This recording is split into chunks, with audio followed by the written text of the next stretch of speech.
So welcome everyone. My name is Anita Krohn Traaseth. I'm a Norwegian business executive and writer. And today I have the privilege to introduce you to a very special front runner, Mr. Nirmalya Kumar. And he is recognized globally for his marketing and strategy expertise. For example, he's been 10 years as a professor of marketing at the London Business School. And from 2013 to 2016, he was a member of Group Executive Council and head of strategy at the Tata Group, one of India's largest conglomerates. Mr. Kumar, he doesn't like me to say Mr. Kumar.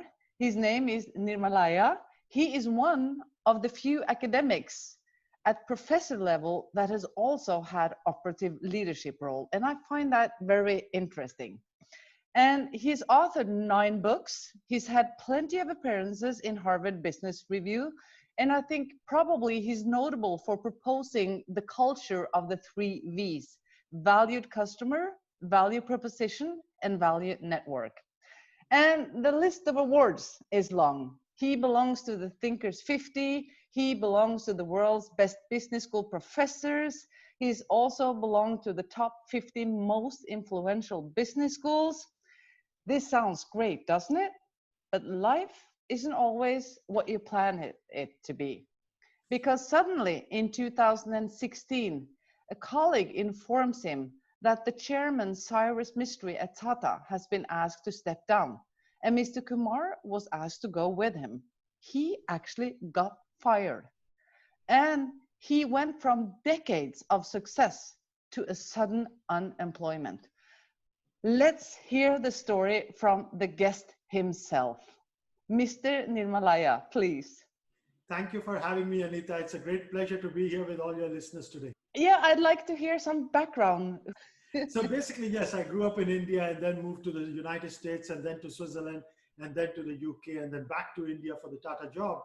And I was on a panel and somebody came and whispered in my ear that the chairman has been fired and you have been fired too. It was about 5:30 in the evening.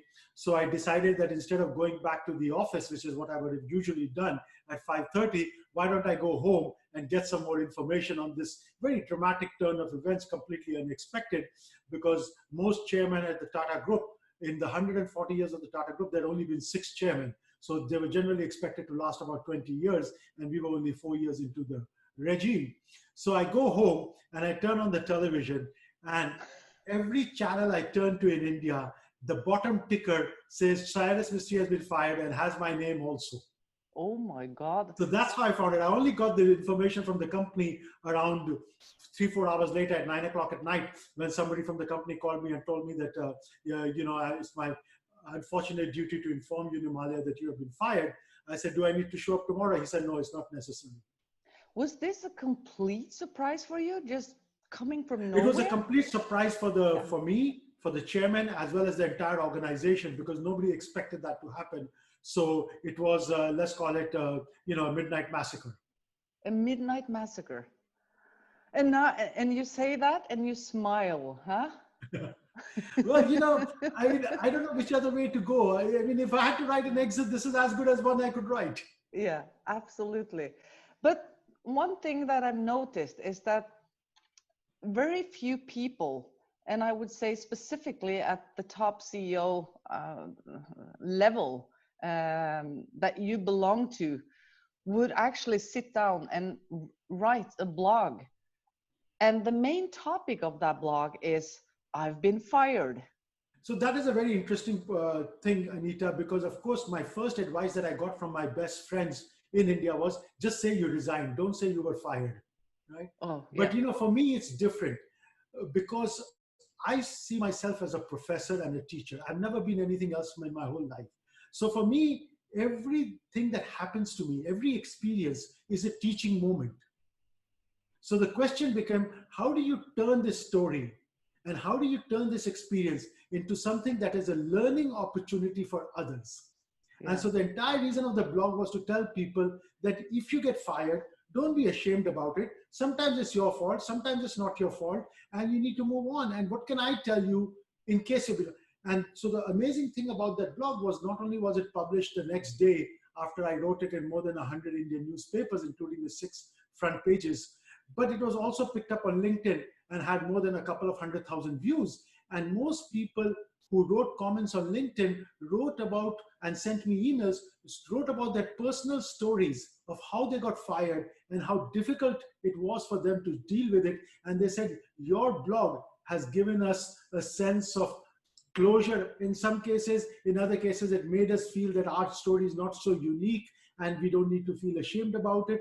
So, for me, that was the whole point of doing that. And what can I get out of it? And then I also wanted to use that opportunity as a way to ask India to look in the mirror and say, do we have the best corporate governance in the world?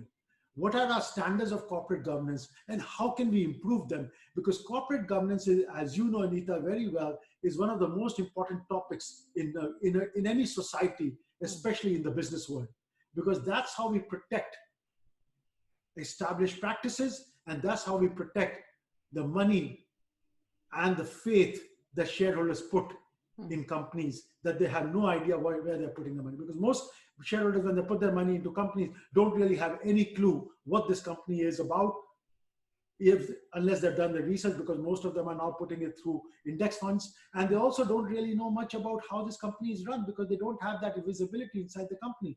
And the board of directors and corporate governance is the way we ensure that minority shareholders are protected, that shareholders in general are protected from management who has a lot more inside information. Absolutely. But then, because I've looked through the list of your books, and the two, I would say, kind of post Tata experience, I find very interesting.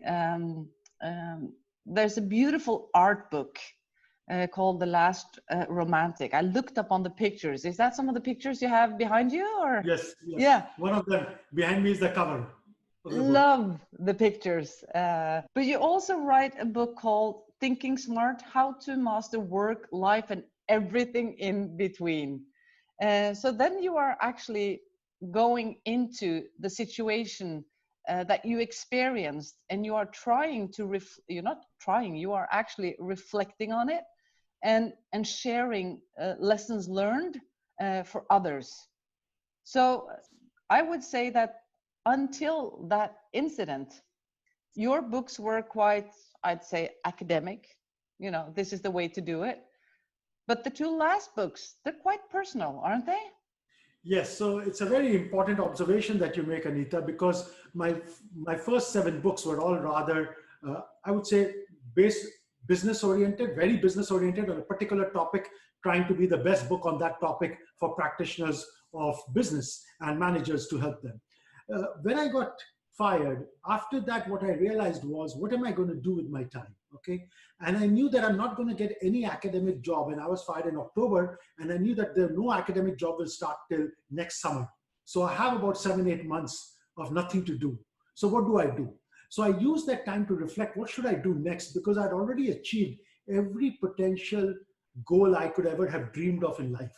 So the question was what to do next. So I said, one thing I can do in this time is write this book, which will be a book of my experiences of life, which can help other people. And I wanted to write a book which would be, that time my daughter was 16 and my mother was 80. And I said, I've never written a book that my daughter who's 16 and my mother who's 80 can both read and get something out of it. Yeah. So I wanted to do it differently. I wanted to make it about my life lessons, to tell you the truth. And I wanted it to be as relevant to somebody who's 60 as well as to 80, who had no interest in business perhaps even. So there would be parts of the books that are completely relevant. So that was the first thing. The second thing was, once I realized that I can't think of anything in my professional career that I want to achieve anymore. And I've achieved even more goals than I ever dreamt of even 10 years ago. So what do I do next? How do I fill my time? And I realized that one of the ways I was going to fill my time was to take up a hobby of mine, which I'm very passionate about, collecting art and thinking about art and writing about art and learning about art, and make that into something which would take me in a different direction from where the rest of my life has been. It would engage a different part of my brain than the rest of my life has engaged me in. And it would allow me a chance to blossom in a place where I have zero competencies and I have to learn from start. So, it became like a learning journey, a new learning journey for me. Of course, it's a bit, I'm making it a bit black and white. I've been learning about art for the last 30 years as a collector, and so I continue that. And so that has now become my main focus and my main passion compared to business, and I do it as a hobby. How has the book and the choices that you made after this, how has this been received by the business environment in India? So interestingly, one of the first things I decided after I got fired, it took me a couple of months to come to that decision. I said, I'm not going to seek in my life anymore the things I've sought before, which was success, money, and the affirmation of other people. The rest of my life is going to be about spending each day and trying to get joy in itself rather than having goals. My whole life was about goals, making goals, achieving them, and going to the next goal, right? And I said, I'm not going to have any more goals. The only goal I have now is enjoy each day for itself. And even though I decided and made this decision in about 3 months after I got fired, that this is how I'm going to live the rest of my life, it's one thing to say it and accept it intellectually. And the other thing is for a guy who's been hardwired like I have been for decades to suddenly change and shift. That is an emotional challenge which I'm still dealing with. Yeah. So what happened to your ego? It's growing older and wiser. Yeah. So I have a very good Norwegian friend of mine, Anne, who always tells me, Nirmalya, you've finally become wise. Yeah. And so it's really about how do you get joy just from the pleasure of doing what you're doing and forget about the outcomes. And the outcomes could be success in any way you measure it, whether it's money, whether it's all these awards that you were naming. I don't want, so anybody now tries to give me an award, I said, can you please not give me the award, give it to somebody else. I have more than enough awards. One more is not going to make any difference. So it's like that, it's suddenly you find yourself, you're free. Yeah. For the first time in your life. Isn't that an Indian expression that you should only own a certain number of things before the things owns you? Yes. So that climb to success has made you a slave at some level. Yeah. You see, because you are now addicted to that, and you have to keep beating what you have done before, and it takes a big cost, And I can tell you, and my colleagues will affirm this, that at IMD in Switzerland, at Harvard, at Northwestern in the USA, as well as at London Business School, I was always at work at 6 a.m. every morning. Yeah. And that was a discipline I had for a very simple reason. Very early in my life, I realized that my IQ was low. Once I realized my IQ was low, I realized that the only way I could win was if I worked harder than the rest. So by coming in at 6, I got 2 hours extra per day. And secondly, I had to have the right strategy, because even if I put in a lot of effort, but it's devoted to the wrong strategy, I'm not going to succeed. So I always used to tell people, I give you IQ intelligence, and I take for myself hard work and strategy.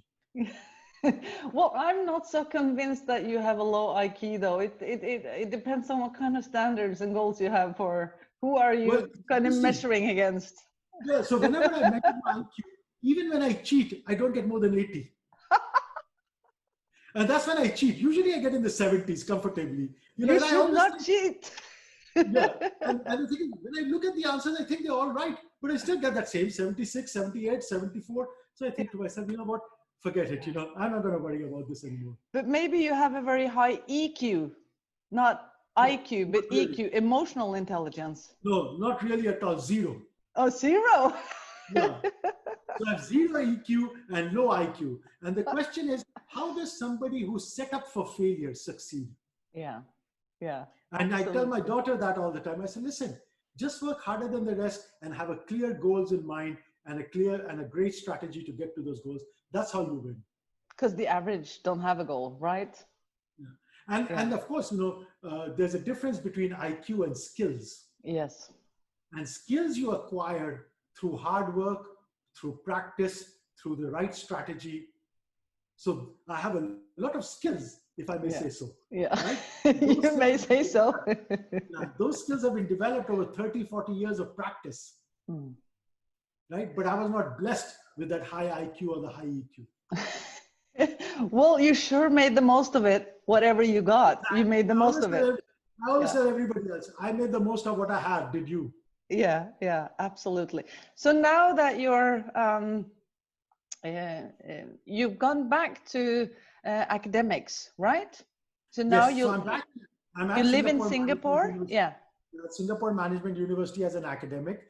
The academic job by itself is for me something that is relatively straightforward because I've done it for 3 decades. So it's not very challenging for me. The challenging part was all the extra consulting I used to do, all the extra stuff I used to do, which I don't do anymore. Once in a while, a friend calls me up and says, Nirmalya, please, I need your help. So I'll show up for a consulting assignment. But in general, I don't run after consulting assignments. I don't run after executive education gigs like I used to. So I do very few days of executive education, very few days of consulting, which used to take up almost 80% of my time in my So previous employer. would you say that the situation that you were in, um, now when you look back at it, was it a necessary wake-up call for you? Listen, I had to do that. I was Yeah. built for that. My Yeah. personality was made for that. If I had not done that, I couldn't be happy right now doing what I'm doing. No. I had to demonstrate to myself that I could win. And once I demonstrated to myself, and once I realized that there's no more winning left to be done, you've won enough, right? Then you can go to the other. But my personality would not have allowed me to be happy and content and Yeah. satisfied in this current life in my previous incarnation. Yeah. Yeah, because you believe in different lives, don't you? Well, I believe that, actually, I don't believe that. I've learned Yeah. that a life is a journey. And in this journey, there are many different, paths you have to take and many different approaches you have to take. And actually, the Indian philosophy in this is very good because the Indian philosophy says for the first, your life is divided into 4 parts. And the first part, you're a student. The second part is when you go for success and hard work and family life and all of these things. Then the third part, you become like a wise man who's an advisor. You stay in the household, but you're only available for advice. You're not doing stuff as you were doing in your second life. And then in the fourth part of your life, in the old Indian philosophy, you're supposed to move away from the household and then go and live in the jungle and meditate. Really? Yeah. So those are the 4 aspects of a perfect life in the Indian philosophy.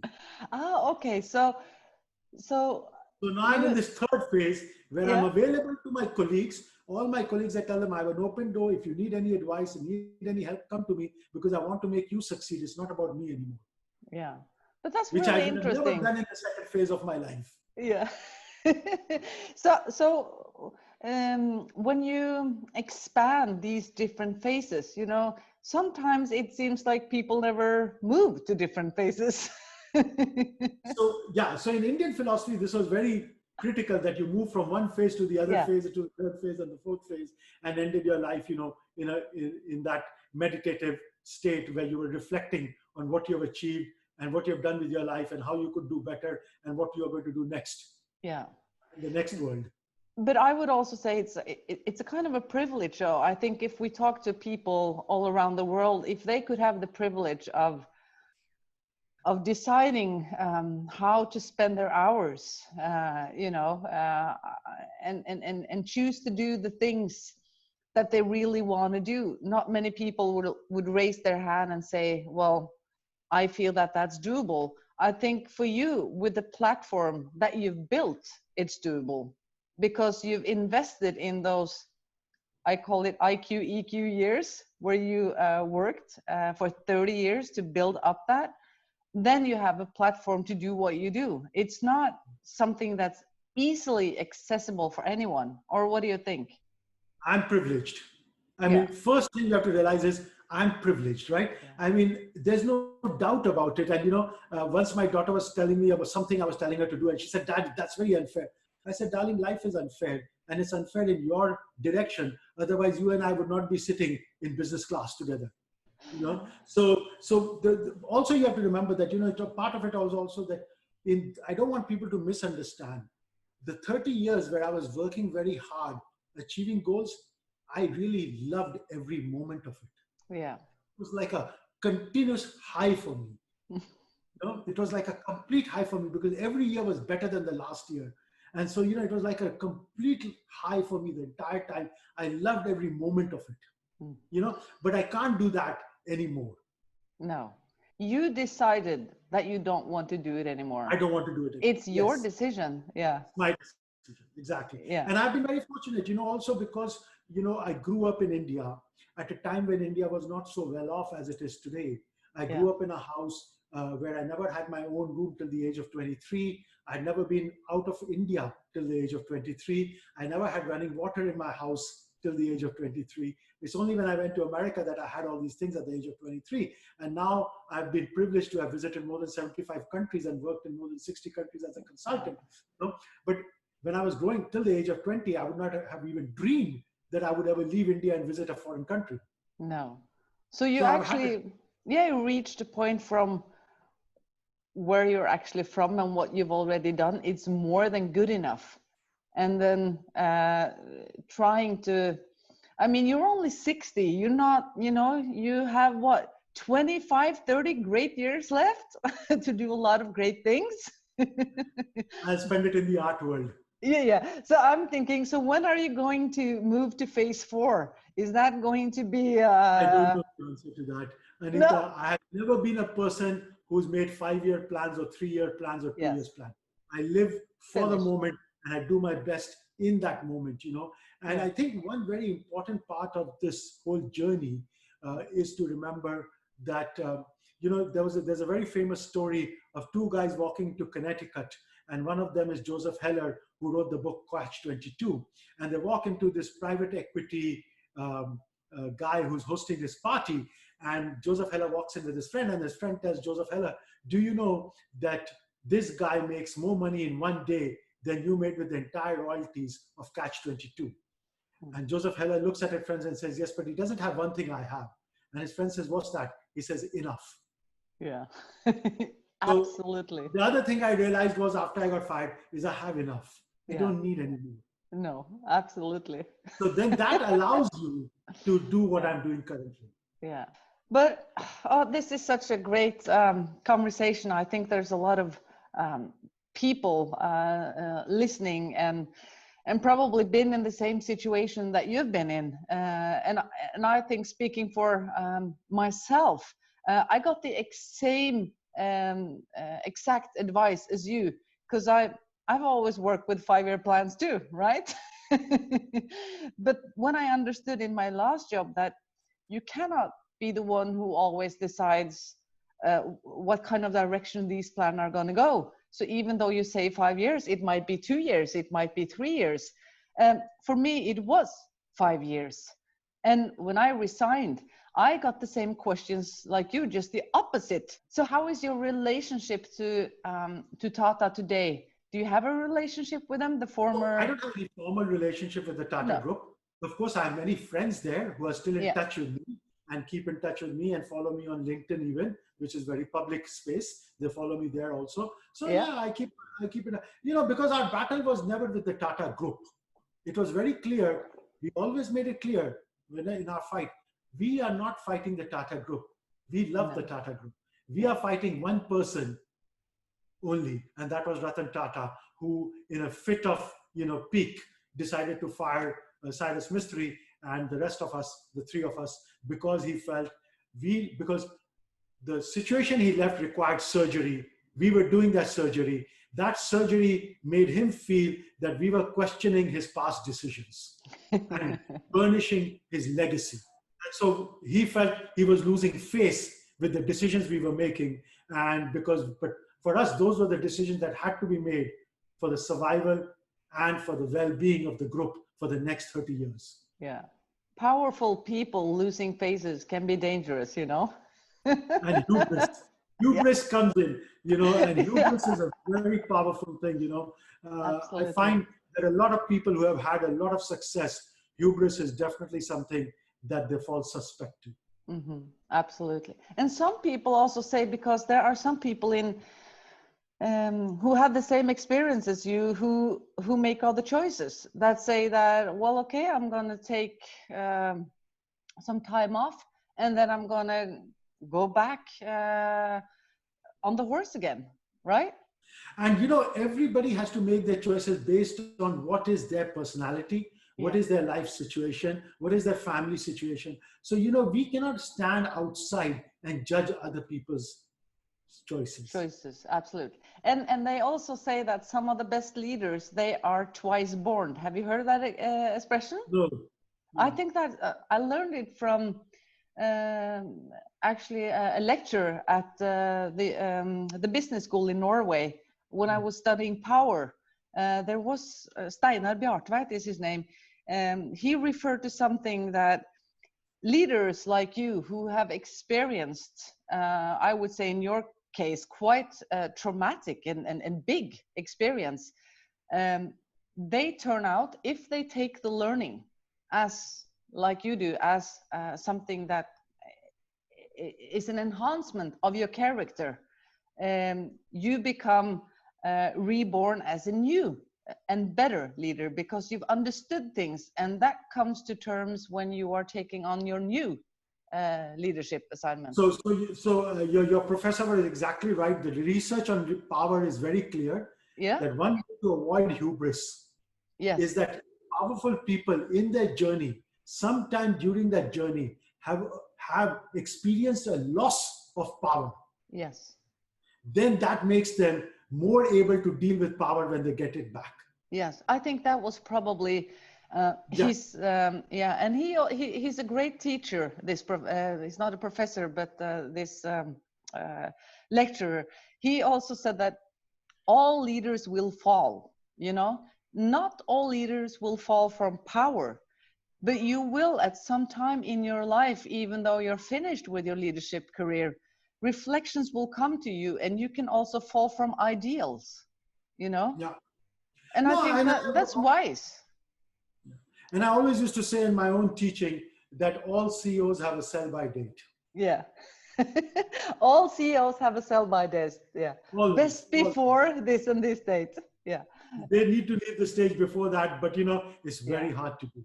Absolutely. And I think that's the hard part with understanding how to maintain a good mental relationship with the concept of power, which I think you have, right? Because it can turn and And that become was an very helpful obsession. to me.